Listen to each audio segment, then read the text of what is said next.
আসসালামু আলাইকুম রহমতুল্লাহ। বন্ধুরা, যে অনেকের সুচ হয়তো ভেঙে যায় বিভিন্ন কারণে, তার মধ্যে একটা কারণ হচ্ছে যে দেখা যায় যে এই যে চাপটা রয়েছে, এই চাপটা বিভিন্ন কাজে মানে এইদিকে সরে যায়। ঠিক আছে, যেমন এইটা ধরলেন, এই সরে যাওয়ার কারণে দেখেন দেখেন এখানে বাঁধছে, দেখতে পাচ্ছেন আপনারা। তো এটাকে ধরলেন কিভাবে, এটাকে ধরলেন আপনি ঠিক জায়গায় ভিড়াবেন। আমি আপনাদের খুবই সহজভাবে আমি আপনাদেরকে বুঝিয়ে দিই, যেটা আসলে আপনি ধরলেন যতই করেন কিন্তু এটা কায়দা পাবেন না। কিন্তু কায়দা, সামান্য একটু কায়দা যদি আপনি জানা থাকে, তাহলে সেটা খুবই সুন্দরভাবে আপনি সেটাই করতে পারবেন। আর সেটাকে আপনাকে বাঁধাতে হবে এই জায়গাটা, এ দেখেন এরকম প্লাস এই জায়গায় বাঁধাতে হবে। দেখেন এখন দেখতে পাচ্ছেন বাঁধানোর ক্যাপাসিটিটা, দেখেন ঠিক আছে এইখানে।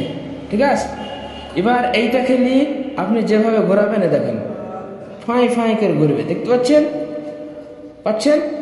হ্যাঁ, তাহলে যেদিকে ঘোরাবেন মনে করবেন আপনি সেদিকে এইভাবে ঘোরাতে পারবেন।